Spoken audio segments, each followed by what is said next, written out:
Sanibona, phinde nginibingelele nje ngaleli thuba ngalomzuzu ngaleli hora nangalesi sikhathi. Sibonge omuhle umdala wensuku, omuhle uNkulunkulu ongcwele, omuhle ophilisayo, okhazimulayo, ongcwele, othandekayo, ophakeme, oyikho konke kukho konke ngezikhathi zonke. uJehova umdala wezinomhlaba, abantu baNkulunkulu, uhlezi esithanda, uhlezi esinakekela, uhlezi esivikela, uhlezi esisindisa, uhlezi senzela konke ngokulangazelela ukuthi sisondele kuye, ngokulangazelela ukuthi simkhonze ngokweqiniso, ngokulangazelela ukuthi sikudele konke ngenxa yegama lakhe, sikudele konke sisondele kuye, sithole ukuphila ngoba indaba ingokuphila, indaba ingokuphulukiswa, indaba ingokuhlengwa. Ngoba into engihlezi ngikhala ngayo kakhulu mina ukuthi ukufa kuseduze kakhulu, and ngokufa kwakho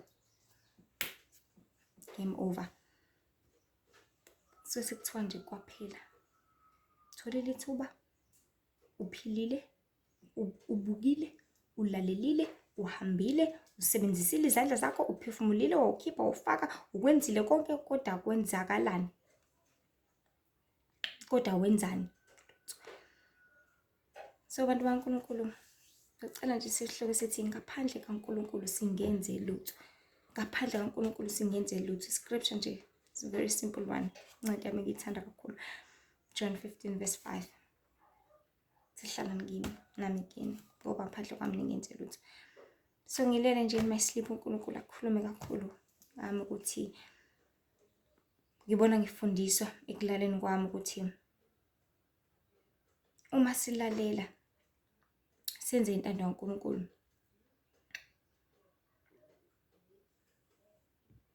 azawasenga ukuthi uma silalela senza intando kaNkulunkulu sihlala sebukhoneni bakhe, asishode ngalutho, asilekhi indawo. But isikhathi esiningi into engiye ngiyibuka ukuthi kithi bantu kuhlezi kulekha ngakuthina, kuhlezi kushoda ngakuthina, kuhlezi kuyithi esingafinyelelisi ekuthenini yonke into igcwaliseleke, yonke into iphelelise. Kuhlezi kushoda ngathina ukuze kuphelelise konke. It's like manaze ebandleni ukuthi niyibandla nehlezi ishaya isigubhu kudu. Mengabe singekho isigubhu uyabona ukuthi akho into eshodayo la. Mhlawumbe nabantu abashayayo, khona abake bashaye kanje iBhayibheli, bashaye becula beshaye, ubone ukuthi malingashayanga khona into eshodayo la. Khona into engenziwanga, yazi ngizwa ngaphakathi because ngiyazi ukuthi into enihlezi niyenza, inhlala yenza, indlela enikhonza ngayo, indlela eniphila ngayo. Umbuzo uthini? Ngoba uNkulunkulu uyakwenza konke, and yonke into ehlangene nobudlelwane bungenikanika. uNkulunkulu sesinikile bantu baNkulunkulu, sekulele kithi ukuthi lokho asinike kona siyakusebenzisa yini. Everything lapha emhlabeni is given to us, sibusisiwe ngayo, sinikeziwe kanjalo. uJehova usibonisile ukuthi usithanda, usilangazelela kangakanani. Usibonisile ukuthi singabantwana bakhe, siyindalo ahlezi eyicabanga nsuku zonke. Usibonisile ukuthi sikhethekile, sithandekile kuye, ngakho konke asabela kona, ngakho konke asinikeza kona, kade asinikeza. Nanamhlanje futhi usaqhubeka usasikhumbuza ukuthi nginikile nje kukhona. So uNkulunkulu usinikile konke, sekulele kithi ukuthi siyamnika yini konke yena okumfanele. Yikho ethi masiphelele kuye njengalokhu naye ephelele kithi. So uJehova umdala wezinomhlaba usinikile impilo. Umbuzo uthi siyayisebenzisa yini le mpilo? uJehova umdala wezinomhlaba wasinikeza izikhali ezamaKristu ukuthi bophana ukhalelo nensindiso. Nihlale nifakile izivikele esiyithemba, nibophile esifakile izivikele esiyithemba neqiniso. Nihlezi nilungele ukunxusela abangcwele, nihlezi nishumele. Siyazisebenzisa yini izikhali bantu baNkulunkulu? Siyakhuleka yini? Usinikile izikhali kwabase-Efesu chapter 6. Ngabe siyalwa yini ngazo lezi zikhala sibusise ngazo? Wasinikeza imiyalelo yakhe eyishumi ukuthi siyigcine. Ngabe siyayigcina yini? Kuze ngayo siyaphila, ngayo sihlalisana nokuthula nabanye abantu, ngayo siyavikeleka. So usinikeza impilo, wasinikeza isinkwa sangemihla ngemihla esinguKristu. Wasinikeza izikhali zokuthi njengoba sisemhlabeni osempini kanje nazi izikhali enizolwa ngazo. Wasinikeza imiyalelo ukuthi okay noma senilwa senisempini na indlela yokuvikeleka kwenu ukuthi nigcine imiyalelo kaNkulunkulu. Uphinde usinikeze uKristu ukuthi ngoKristu nithola ukuhlanjululwa nihlengwe izono zenu ngoba ungumeli njengamanje uKristu uyasinxusela kuphambi koNkulunkulu esinxusela kuyizono zethu ukuthi sithole ukuphulukisa, sithole ukuhlanjululwa, sithole ukuhlengwa futhi nokusindiswa over and over again.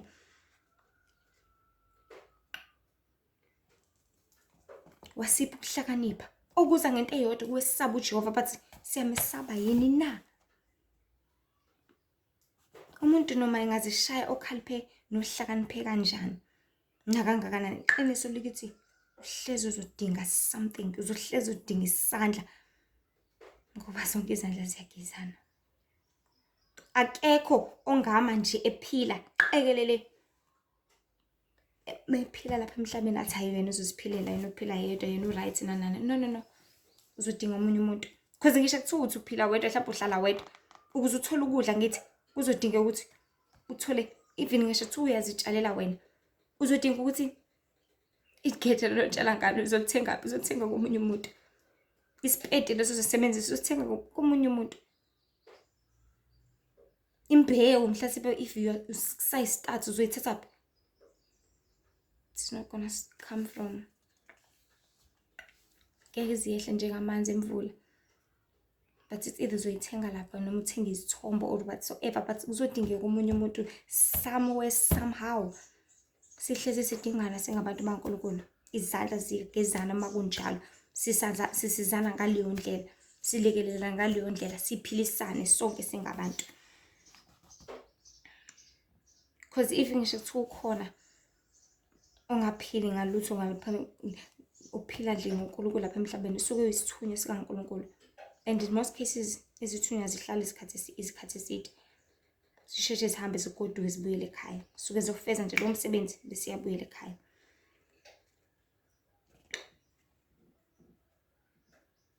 Mele sazi abantu baNkulunkulu siqonde ukuthi kwindalo yethu uJehova akazi asihlalele ukuthi sibe izinhlwa.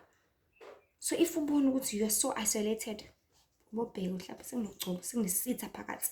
Usuhlala wedwa usuwedwa ngaso sonke isikhathi ngazuthi nje abantu sekunogcobo sekunesitha phakathi. Sihlalele ukuthi sibumbane, singabantu sihlalele ukuthi sithandane, sihlalele ukuthi sisizane, sihlalele ukuthi ngoba umyalelo oqala omkhulu nawo wonke umyalelo wani wothando. Thanda umakhelwane wakho njengoba uzithanda wena. Thanda uJehova uNkulunkulu wakho. Wani wothando. Uthi usumthandela uJehova bese uyakwazi ukuthi uthande nabanye abantu. Uthi usubathandela abanye abantu bese uyakwazi ukuthi uthande uJehova.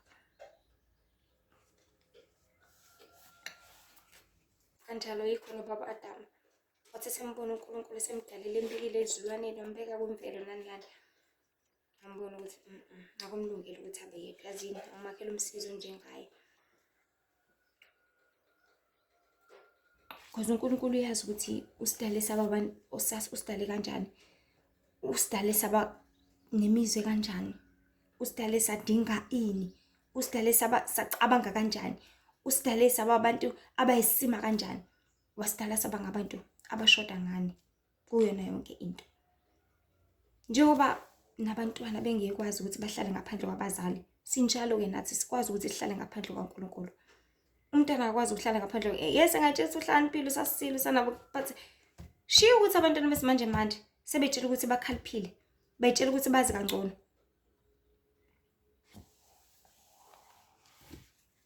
Nayithi ngahlala ngaphandle komzali wakhe. Iqiniso limile kodwa ukuthi akunjalo. Ngempela akunjalo. Ngoba khona lapho ezohamba khona amdinge umzali khona. Khona ezohamba khona amswele. Ngale nkathi ngasathula uyathanda luliyana lokunakekeleka. Because isidinga lulathanda lokunakekeleka ungenamkhawulo. Ulithola kumzali kuphela lolu thando. Awutholi kwenye indawo. Ulithola ekhaya kuphela lolu thando, ulithola kwenye indawo. Lokho kudla ukuthola ekhaya kuphela. Lokho kunakekela ukuthola ekhaya kuphela. Lokho kusizwa ukuthola ekhaya kuphela. Lokho kuvikeleka ukuthola ekhaya kuphela. because if uhlele ehlotsheni komzala nani nani makuvela inkinga umzali uzocabanga ezakhe ingane uzokhohlwa ukuthi kumbe khona evakashile. Umzali mephuma edolobheni ephuma emsebenzini uzocabanga ukuthi ngiphatha ama-chips uzocabanga ezakhe ingane qala akhumbule ukuthi hayibo kumbe kuvakashene ingane yasibani bani ake ngiyiphathele na iyazi eve nesicebo futhi lezi ingane. Azathi omunye yazi bengithi ngizoniphathela ukuthi manje inkinga nibaningi nani nani khona ney'ngane evakashile because home is where real love is. There's no place like home, like indawo enjengasekhaya. So ingane ziyizitsha ezihlaniphile zibadinga abazali nani nani zingazenzela umathanda uyamdinga. Uhlezi balekile ngaso sonke isikhathi. Because uyena okwazi ukunakekela engakhathali wena, engacikeki kuwena, uthanda ungenamkhawulo. So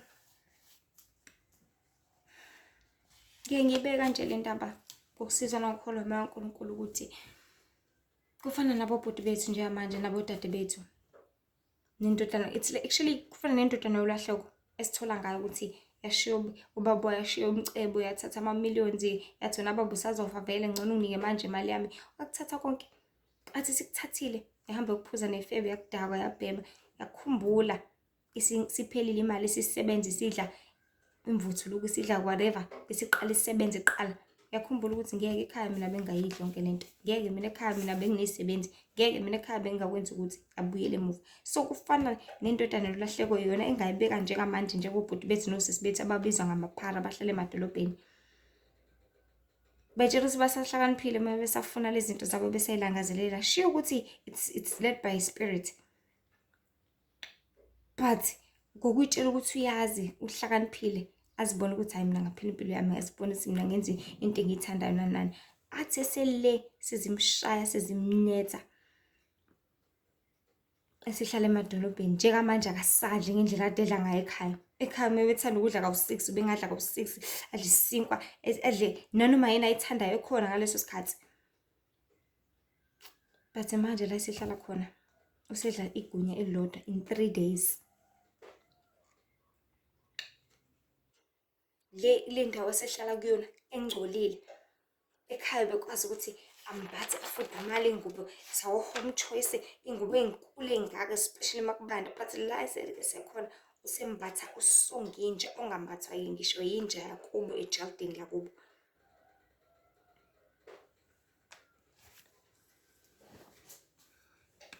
Futhi mawusekhaya ingqondo yazi yasonguluka cause uyatshela nokuthi yazi awuzama ukuthi yazi udinga ukwenza 1 2 no 3 uzuyisiza impilo yakhe ibe right nani nani but maseselapha ingqondo yakhe isuke isigxabha kugxobhozela caba ngiwunga kuphela caba ngubhema kuphela caba ngifix kuphela caba ukuthi ngawukhanda kanjani le mali ukuthi ngikwazi ukuthi ngiphinde ngithole enye futhi lento ngiphinde ngithole enye futhi kugxabha lokho kuphela. Kukanjalo ke namanje bantu abasukile kuJehova basukile ebukhona baNkulunkulu. Ubaba wethu sinakekelayo, ubaba wethu sisenzela konke nocebo lakhe lingavinjwa yilutho. Usuyaqala ke manje ke ususukile ebukhona baNkulunkulu siyacabanga ukuthi umuntu kumele aphile phela awumuntu kumele enze ukuthi usuqala manje usucabanga ukuthi udayisa insango ikholo. Cabanga manje usengeke kusemphela awu kumele kube ikholwa usucabanga izinto zobutha izinto zobula. Ususukile ebukhona baNkulunkulu usuyalamba manje usukhala ngendlala ngaso sonke isikhathi. Ususukile ebukhona baNkulunkulu usuyagodola manje awusayithola imali because usuke ku-platform la kade kumele uhlale khona la kade kumele uzondlekeza uNkulunkulu la kade kumele uphile khona ngendlela efanelekile ebezoba usizo kuwena wasuka wena waqala phansi wafuna ukwenza umathanda wafuna ukushona le nale. That is where ulimala khona, that is where uqala khona uba nosizi uba nendlala uba nokukhala ngaso sonke isikhathi ongapheliyo usuke kumzali.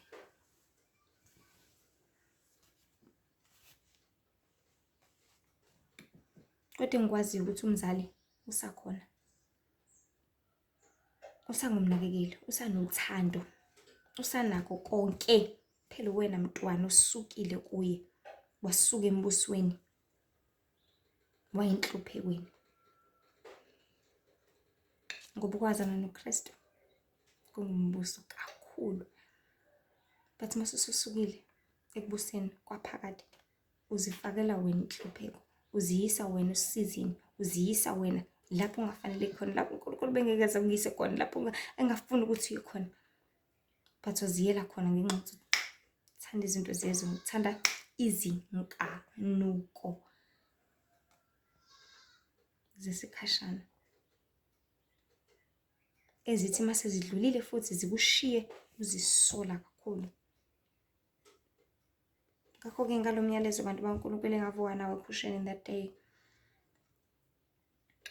ukuthi asiyilutho ngempela ngaphandle kaNkulunkulu. Awuyilutho, asilutho. Wayicacisa kakhulu uNkulunkulu ngokusikhumbuza, because we need to remind ourselves ngaso sonke isikhathi ukuthi yazi siyamdinga every day, every hour, every second, every minute, every week, every month, every year. Ngaso sonke isikhathi uyamdinga. Wayicacisa usikhumbuza ukuthi ngaphandle kwakhe asilutho futhi singenze lutho. Singamagobolondo nje kuphela, akhala umoya ngaphakathi. Ngoba ekhaya likababa kuyabuswa, akulanjwa, akomiwa, kanjalo akweswelwa lutho. So kuloko isabelo nesiphiwe nguye, masingafuni izinto zezwe, because abantu laba elahleka khona bafuna ukuthi lokho kwezwe kube ukuthi ngenkani bakugxishe kwaNkulunkulu ukuthi kube uNkulunkulu kunikeza into yezwe ngenkani. Akafuni ukunikeza into yezwe ngoba uyazi ukuthi inombuso wayo, inomphathi wayo. Ngeke aze akunikeze lonto leyo, kodwa uzokunikeza okuyisidingo, okuzosiza wena, okuzokwenza ukuphila isikhathi eside, okuzokwenza ukuthi ujabule ngengaphakathi, okuzokwenza ukuthi futhi uhlale usebukholeni bakhe ngaso sonke isikhathi. Mengabeka nje isibonelo, uNkulunkulu akazokunikeza amanzi ezwe azothi okay nawo kwabasetepu, uzokunikeza wasemfuleni aze wazi ukuthi ahlambulukile, uzokwazi ukuthi noma uphuzile uhlezi u-cleansed, uzohlezi uphulukisiwe. Not lawo etepu anama-chemicals, fluoride, whatever. Leya nto leya bathi ivala i-third eye, enza ukuthi ingqondo yomuntu ingaswanguluki, izinto angayiboni nge-reality, amehlo avaleke, kwenzeke zonke izinto. So wena uzofuna ukuthi uNkulunkulu, ngifuna ukuthi angabele ngale nkani, ngifuna ukuthi angabele ngale ngenkani. No, uNkulunkulu akasebenzi kanjalo, ngeke azezwe ngawo futhi. Inkinga yenzeka njengamanje kubantu abaningi, abantu bayitshela ukuthi uNkulunkulu untanga yabo, bayitshela uNkulunkulu kumele enze ngendlela yabo, bayitshela ukuthi akunjalo, wenza ngendlela yakhe, ngecebo lakhe, nangendlela abona ifanelekile nelungile ngaso sonke isikhathi. So singafuni izinto zenzo lesikhala kuNkulunkulu ukuthi asiphe zona, ngoba kokunye uzunganikeza nje sonke lezi zinto, unganikezwe ingcebo nanani, mhlasimpe ngoba kuvikelwa wena, ngoba kuyaziwa ukuthi ungavela ulahle phansi, ushiye phansi konke ukholo, ulandele le mali, ulandele lobumnandi besikhashana obungakwenza ugcine ufele esonweni ngelinye ilanga, ungabusafumana ukuphulukiswa, kepha ukubhujiswa. So uNkulunkulu usuke esiza wena khona ungeze walahlwa, usuke esiza wena khona ungeze, khona uzohlezi asinda. Ngakho-ke ngaleli thuba nangalo mzuzu bantu baNkulunkulu engifisa sikwazi ukuthi ngise singayitshela ukuthi sihlakaniphe kangakanani, ngizotshela ukuthi wazi kangakanani, lokufica, lokuchutha phambili, usazipepenyekela, usashona lena le uNkulunkulu alebele ncenga, lebele kubiza.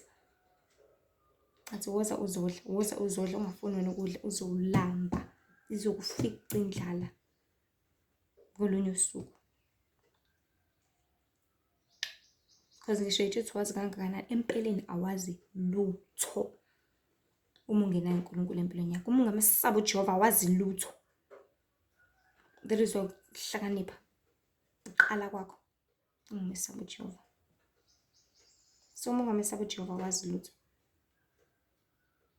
futhi awuzodede kubini. Omunye abona ukuthi kanti kuyaphileka noma ungakholwa. Iqiniso lithi ubona kanjalo wena ukuthi kuyaphileka, kanti uphila ngobaba wakho uyihlo isitha, onguSathane. Uzobona ukuthi uJehova kanamsebenzi walutho lapha emhlabeni. Kuyaphinda ngithi akekho umuntu oziphilelayo lapha emhlabeni, akekho ophilayo nje but ukuphila ngesandla thizeni, ukuphila ngokusiza thizeni. Akuyazi athi umholi wami enkonzweni umpristi athi mabebuza abantu ukuthi nina nathi ngiyakholwa kodwa nibe nihlupheka kanjena, impendulo isobala engukuthi phela sishumayela ivangeli la lomcebo okuyivangeli likaSathane lokuthi uzolanda izinto zakho ozowenza ukuthi nani but sishumayela ivangeli lombuso wezulu lokwehlukanisa nelokukhetha inkosi uJesu ngaphezu kwazo zonke izinto ezikhona njengamanje emhlabeni, ngoba ikhona njengamanje most yazo zibuswa isitha bonke ubuswa ngobumnyama. So asoshumayela ivangeli ukuthi abantu abangene ebumnyameni, bonke ungene ebumnyameni, nawe ngene ebumnyameni, nawe ngene ebumnyameni. Cha, uKristu utshele kahle ukuthi asingafuni izwe nobubi balo, asibalekele, asidede kulona lonke, ngoba uKristu usimemela kumbuso wangampela, kuyingcebo yangampela emhlabeni omusha. Yona ngcebo ke leyo uNkulunkulu asibe sidalele yona ukuthi sicebe singabantu, sibuse, sijabule. Because le ngcebo ekhona ayibajabulisi, banemali igcwele emabhenki but ba-empty ngaphakathi because badayise ngemiphefumulo yabo. Banengcebo igcwele emabhenki but ba-empty because badayise ngomama babo, kufuze kube le mali bayispenda bayi-enjoy nabo omama babo, bayispenda bayi-enjoy nayo imindeni yabo, bayispenda bayi-enjoy nabo ama-siblings abo nazo iy'ngane zabo, but ngenxa yokuthi banikele ngabo, banikela nangabo, sorry banikele ngemindeni yabo, banikela nangabo uqobo, imiphefumulo yabo, imiphefumulo yomama babo, imiphefumulo yobaba babo, imiphefumulo yogogo babo, imiphefumulo yey'ngane zabo, imiphefumulo yabo bonke. Bazoyisebenzisa kanjani le mali? Izobajabulisa kanjani? Ngeke izibajabulise. So uKristu simemele embusweni wezulu, lelo vangeli lona lishunyelwa njengamanje ukuthi abe sidedeni. Kokona konke lokhu kuyisikhashana, lokhu kuyadlula, lokhu kuyaphela. Sifune nokwaphakade okungapheliyo okuza ngokwazana noKristu nje kuphela. Ngaleyo ndlela thina abantu baNkulunkulu masifuneni ukukhanya, sibuyele enkosini, ngoba ngempela ngaphandle kwakhe singenze lutho. Awuyilutho ngaphandle kwakho, uyigobolondo. And wafa wafungazananga noKristu, wafungazananga noNkulunkulu, ukubhujiswa kuphela lokho.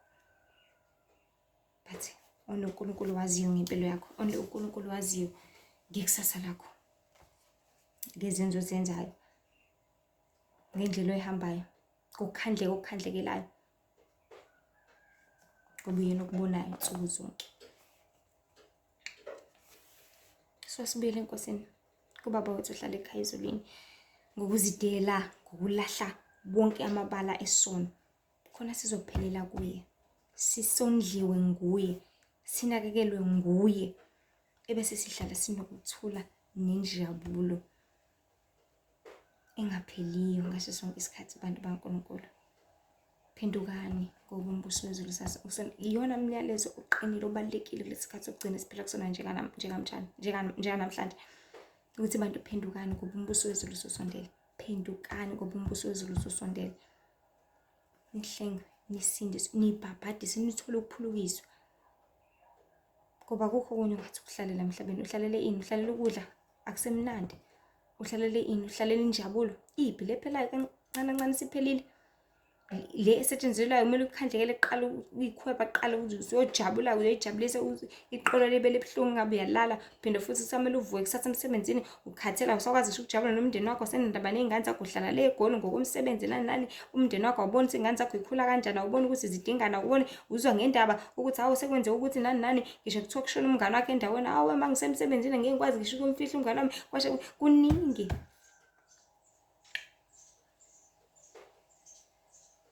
Bese uzothi khona injabulo, khona ukuthula, khonani?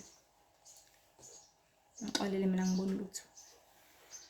So sondliwe nguye, sibuyele kuJehova ngokudela konke, khona ezosusa wonke amabala esono, siphelele kuye, sondliwe nguye, sinakekelwe nguye, ebese sihlala sinokuthula nenjabulo engapheliyo ngaso sonke isikhathi. So bantu baNkulunkulu, phendukani ngoba isikhathi siseduze. ukufa kuseduzane kakhulu. Ningalahlekiswa isitha ngenkohliso yamazwi ngokuthi kukhona esingaba yikho nesingakwenza ngaphandle kwakhe. Dlala amanga lawo, yaphinda amanga lawo. Awelutho ngaphandle kaJehova. Athi umuntu angidinga ukukholwa, mina ngiyayiphilela nje, mina nginemali, awu mina nje nokhokho bokhokho bami. Ayibo, nabo mhlawumbe bayabhubha already. Now futhi you're going to the same pit. Ngadedela isitha sikufakele amagama amabi ukuthi khona ongakwenza, khona ongasurvive ngakho ngaphandle kaNkulunkulu. Akukho. Yamdinga wonke amalanga, nsuku zonke, mihla yonke yokuphila kwakho. Hamba konke kwakho, udla konke kwakho, phuza konke kwakho, umdinga kuyona yonke into, umdinga enganeni zakho, umdinga emalini yakho, umdinga emsebenzini, umdinga esikolweni, umdinga kuma exams, umdinga udla uphakamisa ispoon, umdinga ngisho ulume aphula, umdinga ngisho udla ubanana, umdinga ngaso sonke isikhathi. Ulele enjulweni zobusuku because awazi noma uzovuka yini. Umdinga ugibele enqola yomlilo because awazi uzofika yini lapho yakhona. Umdinga ngaso sonke isikhathi. Umdinga ukhuluma because awuyazi lento isho ukuthi izofika ihlale kanjani komunye umuntu, mhlawumbe uzoyizwa wrong bese yakushaya kulimaza kubulale khona lapho. Umdinga ngaso sonke isikhathi ku relationship yakho because awazi ukuthi mhlawumbe indoda yakho noma unkosikazi wakho uyongena nomoya bese thatha isibhamu senidubula nobabini ngelinye ilanga. Umdinga ngaso sonke isikhathi because nakubantwana bakho because awazi umntwana wakho sekhulile sena 17, usethombile sena yonke into manje sengabathi abhozomele wena mawakhe akudlwengule khona lapho. Umdinga njalo uNkulunkulu, umdinga wonke amalanga. So bantu baNkulunkulu, ngaphandle kaNkulunkulu singenze lutho. Ungalinge wacabanga ukuthi khona ongakwenza. Akukho, asoze futhi. So inkosi benani, ngibusise kakhulu. Hlezi nazo ukuthi ngaphandle kaNkulunkulu singenze lutho. John 15:5. Phinde futhi noJeremiya yisho le ndaba ukuthi asifane nebhande lelinene kuJeremiya 13 ehlala isinqinqi sikaNkulunkulu. Ngoba ungahlela isinqinqi sikaNkulunkulu, uyothi uma usuhleli ngaphandle kufanele le bhande lafihla lapha eEufrate elatholakala ngelinye ilanga selingesena umsebenzi walutho, lafuma nokulahlwa. So uma ungenayo uNkulunkulu, isabelo sakho kulahla. So ezinkundleni ezinye izinkundla zokuxhumana ezikhona TikTok, Lihle Ithemba, Facebook, Lihle Ithemba Mzobe, lapho khona imibhalo, kube khona na short 10 minute clips, na Instagram, Lihle Ithemba Wendy Mzobe. Bese ke inkosi nje inibusise kakhulu inhlelweni nazo ukuthi uNkulunkulu esizonda isona, uNkulunkulu ekuthanda obungcwele. Inkosi benani, amen.